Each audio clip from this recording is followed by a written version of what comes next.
Thank you. It's an honor to be here, and I'm very pleased to say that this was my first time in Hiroshima, and I experienced very strong emotions these last 2-3 days, especially this morning watching the ceremony in the park. I think many of you were there.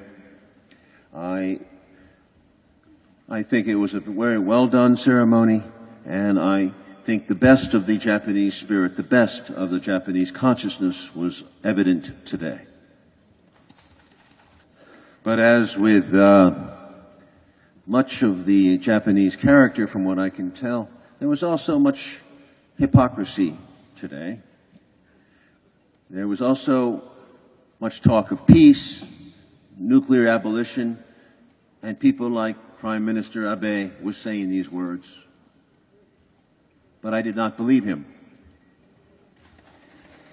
And I don't think those of you who know better, who know history, would disagree with me.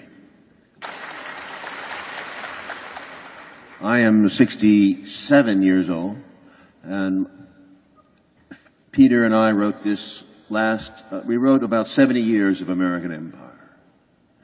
Two biggest losers, the two biggest nations defeated in World War II were Germany and Japan.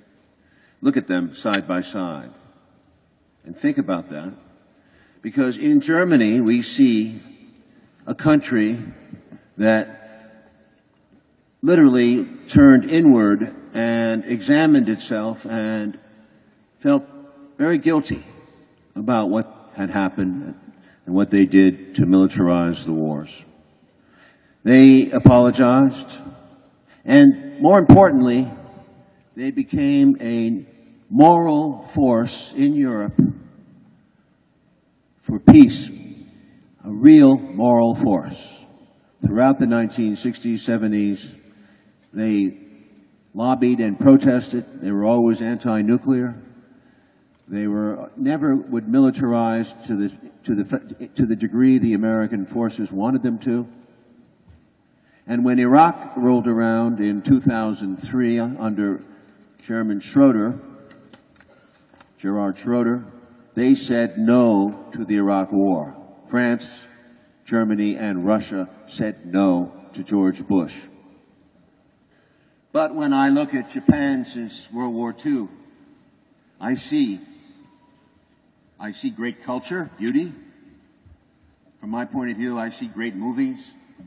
I see great music, great food. But I do not see one politician, one prime minister that has stood out for anything. For peace, for moral integrity, not one. The only one that I even remember is the one that Obama got rid of recently because because that prime minister proposed a new policy on Okinawa.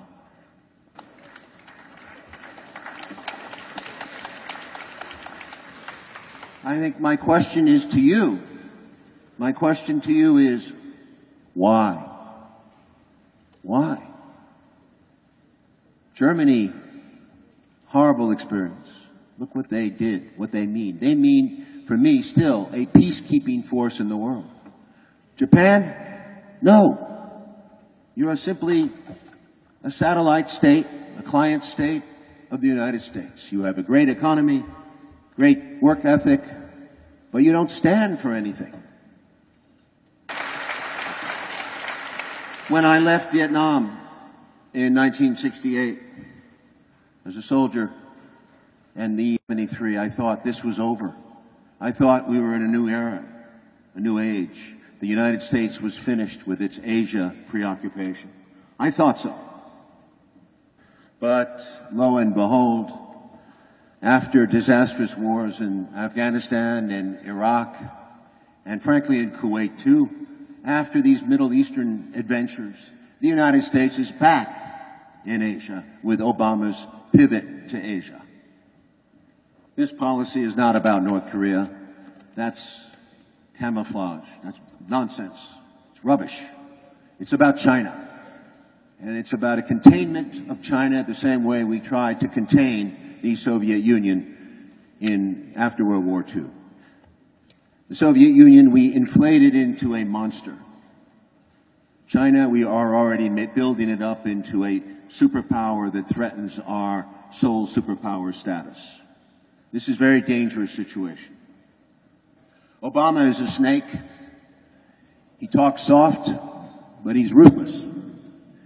He's made alliances. He sold $12 billion worth of arms to Taiwan. He's resupplied Japan with stealth fighters. Japan has the 4th largest military in the world. No one admits that. You call yourselves a self-defense force? Fine. You are the 4th largest military in the world after Great Britain and China. The U.S. is your full accomplice in this. You are some of our best spies. We make you not only pay for the weapons we sell you, but we make you pay often for the wars we fight. We made you pay for Kuwait. We made you pay as much as we could for your involvement in Iraq. Listen, we are bullies. I hate to say this, but if you don't realize it by now, I think you do. You're facing a dragon of great size here. The dragon is not China, it's the U.S.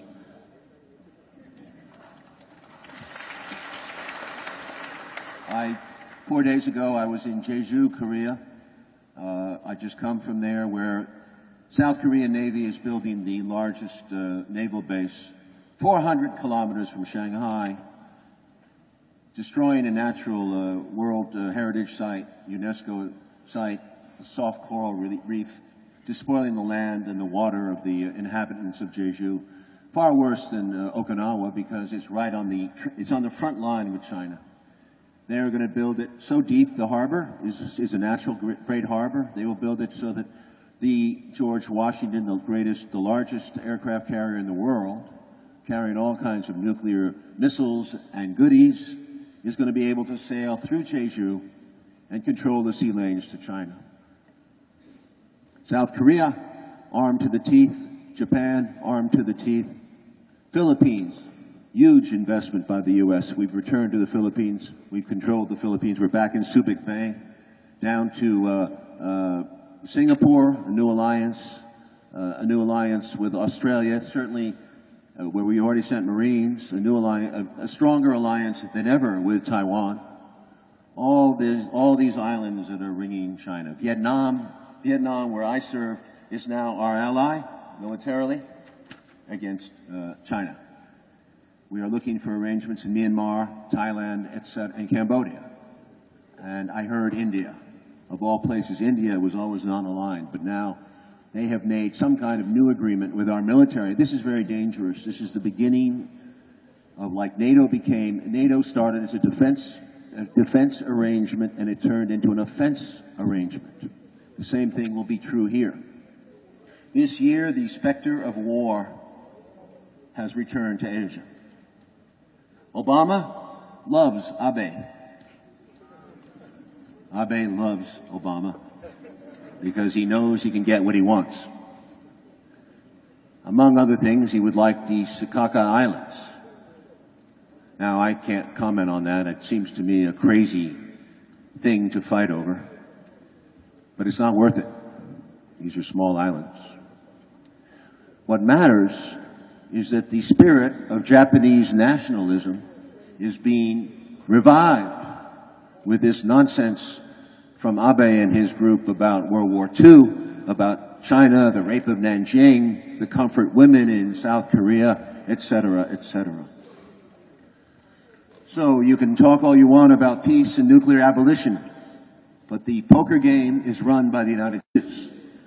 Drastically, its own armament, its ability to sell arms all over the world. We sell 73% of the world's arms. We sell 73% of the world's arms. We make all the bombs, except for Russia and China. We make most of the bombs, and we sell 73% to everybody else. And we include drones, cyber warfare, all kinds of exotic space warfare is coming. The United States is much bigger than just nuclear. It's everything. It's the most dominant military superpower in history. So what are you going to do about it? Get angry, I hope. Get angry like we did.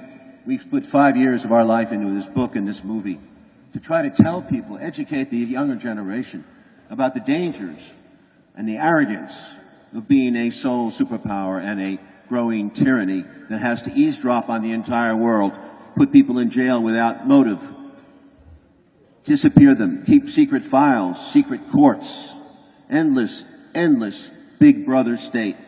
That's described, I don't know if you know George Orwell, but he described it very well. This is what is happening to the world, and Japan is going along with it docile. I remind you again, my opening remarks, after Vietnam, you people know the dangers of war. Vietnam was the last big war in Asia. It will happen again. It is up to you to stand for something, as Germany stood for something on the European side. You were the losers of that war. You suffered greatly at Hiroshima and Nagasaki and other places. You must process that grief and make yourself strong to fight the bastards who will fight you again and again and bring much pain to the world. Thank you very much. Thank you.